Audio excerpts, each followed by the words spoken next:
12 नवंबर से 5 दिसंबर के बीच में इस देश में, गुजरात में, हिमाचल प्रदेश में, दिल्ली के नगर निगम में और 7 उपचुनावों में वोटिंग हुई। वोटिंग के नतीजे आने के बाद एक बात तो साफ है कि चुनाव के पहले भारतीय जनता पार्टी की सत्ता दिल्ली के एमसीडी पर थी, गुजरात में थी और हिमाचल में थी। भारतीय जनता पार्टी हिमाचल हार गई, दिल्ली नगर निगम हार गई, 7 उपचुनावों में से 5 उपचुनाव हार गई और एक गुजरात जरूर जीता। तो हार और जीत का जो रेशियो है वो 3:1 का है। हारी है उपचुनाव हिमाचल और दिल्ली एमसीडी, जीती है गुजरात।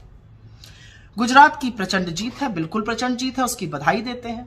लेकिन क्योंकि गुजरात की जीत का सेहरा मोदी जी के सिर पर बांधा जा रहा है, तो यह भी बोला जाएगा कि गुजरात में चुनाव जीतने के बावजूद भी स्थिति जस की तस है।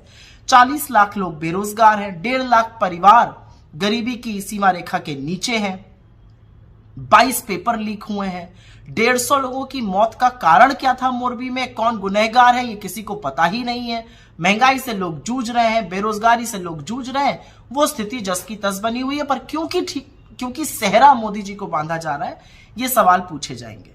खैर, अब आते हैं हिमाचल पर। देवभूमि की देवतुल्य जनता ने हमको अपना आशीर्वाद दिया है, 40 सीटों से बढ़िया बहुमत हासिल किया है। भाजपा की सिर्फ 18 सीटें ही नहीं कम हुई हैं, 6% वोट में भी गिरावट आई है। हमने तो खैर चुनाव मूल मुद्दों पर लड़ा था, चाहे वो पुरानी पेंशन स्कीम हो, अग्निवीर की खिलाफत हो, सेब बागानों की बात हो और बेरोजगारी से जूझते लोगों को राहत देने की बात हो। लेकिन सवाल यह जरूर बनता है कि हिमाचल का चुनाव भी मोदी जी ने अपने ही चेहरे पर वोट मांगा था, अपनी आत्मीयता बताते थे हिमाचल से, तो ठीकरा उनके सर पे क्यों नहीं फोड़ा जा रहा है? और तो और भाजपा के राष्ट्रीय अध्यक्ष श्री जेपी नड्डा जी का तो ये गृह राज्य क्षेत्र है, उन्होंने बड़ी मनमानी से इधर उधर टिकट बांटे थे। तो जीत का सेहरा गुजरात में मोदी जी पर, यहां पर ठीकरा फोड़ा जाएगा किसी छोटे नेता पर। खैर, कोई बात नहीं। अब बात करते हैं इस चुनाव में आम आदमी पार्टी की भूमिका की। आम आदमी पार्टी की गुब्बारे की हवा तो इस चुनाव ने निकाली है। अरविंद केजरीवाल जी भविष्यवाणी करने वाले ज्ञाता बन गए थे, अखबार पे, पेपर पे लिख कर देते थे कितनी सीटें आएंगी। 90 का दावा किया था गुजरात में, 5 पर आ गए।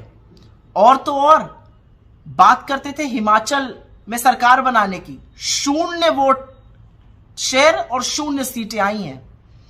तो कोई पूछे अरविंद केजरीवाल जी से, आपने पहाड़ से पलायन क्यों किया और आप क्या सोच के गुजरात लड़ने गए थे? आप हर उस जगह क्यों जाते हैं जहां पर आप सेंध उन वोटों को मारते हैं जिसके कारण भाजपा की जीत सुनिश्चित हो जाए?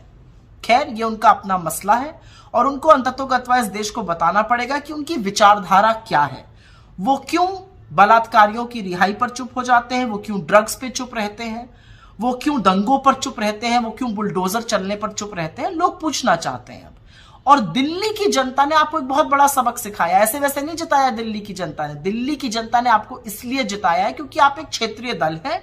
आप अपनी जिम्मेदारी का निर्वाह अच्छी तरह से दिल्ली में कर पाइए, इसलिए दिल्ली की जनता ने जिताया है, क्योंकि आपकी आदत है दोषारोपण करने की और इधर उधर की बातें करने की।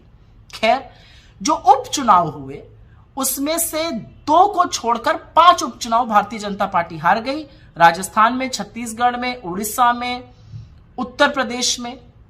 इन चुनावी हार का मतलब क्या है कि जो मूल मुद्दे हैं, जो बेरोजगारी का मुद्दा है, जो महंगाई का मुद्दा है, जो गरीबी का मुद्दा है, जो कम आय का मुद्दा है, जो नफरती माहौल फैलाने का मुद्दा है, उससे यह देश उकता चुका है और निजात पाना चाहता है। और इसी को लेकर हम भारत जोड़ो यात्रा चला रहे हैं।